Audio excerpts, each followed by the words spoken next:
Manajemen sumber daya manusia dalam bisnis. Kelompok 7. 1. Muhammad Ari Cahyono. 2. Atalfa Dava Akbar Saputra. Definisi sumber daya manusia. Apa yang dimaksud manajemen sumber daya manusia? Manajemen sumber daya manusia adalah upaya mengelola sumber daya yang dimiliki untuk mencapai tujuan perusahaan yang telah ditetapkan. Tujuan utamanya adalah mencapai target yang telah ditetapkan oleh perusahaan. Jadi kalau misal perusahaan ingin membangun sesuatu dalam target tahun tertentu, itu bisa jadi targetnya. Fungsi manajemen sumber daya manusia. 1. Perencanaan.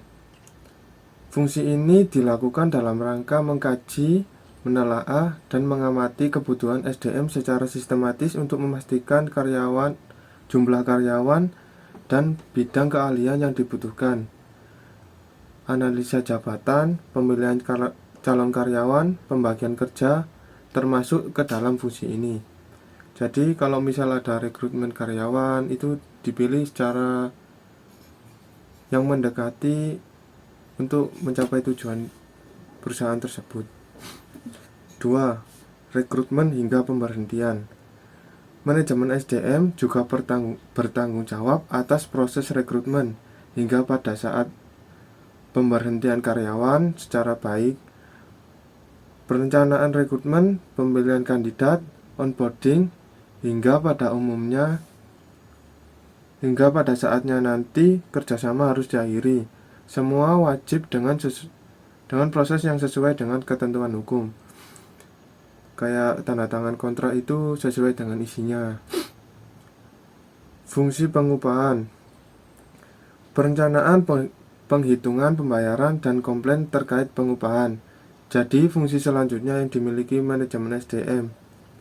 Semua juga wajib diberikan sesuai dengan ketentuan yang telah disepakati dalam kontrak atau kesepakatan kerja terkait lembur, potongan, tunjangan, hingga ketambahan atau insentif tertentu. 4.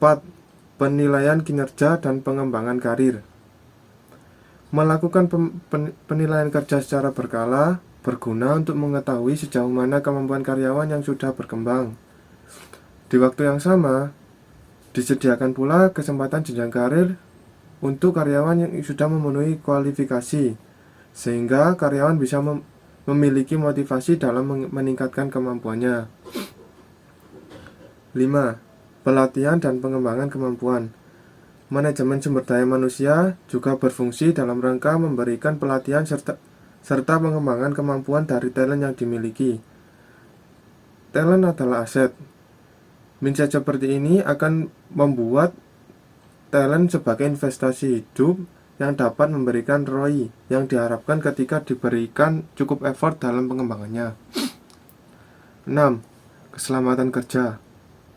Tak hanya menyoal kesejahteraan dan peningkatan performa, manajemen SDM juga wajib berfokus pada keselamatan dan kesehatan kerja dalam rangka menjaga hajat hidup setiap talent yang ada.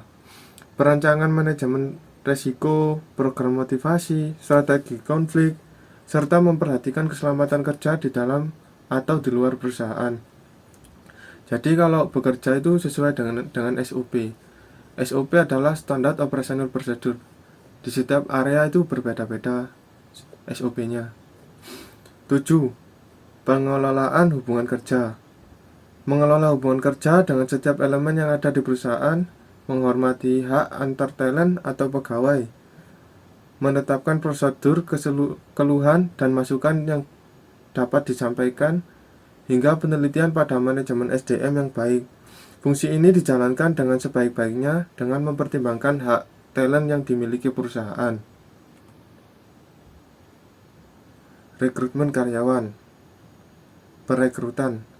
Merekrut dan menyeleksi orang-orang yang dibutuhkan untuk mencapai target perusahaan sangat penting dilakukan. Proses ini juga termasuk dalam fungsi manajemen sumber daya manusia. Ada beberapa hal yang harus diperhatikan dalam proses seperti ini. seperti mengidentifikasi dan memenuhi kebutuhan bakat melalui rekrutmen utama, memanfaatkan berbagai teknologi rekrutmen untuk memperoleh pelamar dalam jumlah besar dan menyaring berdasarkan kemampuannya, melakukan praktek perekrutan yang etis, serta kontrak karyawan dan menegosiasikan gaji dan tunjangan.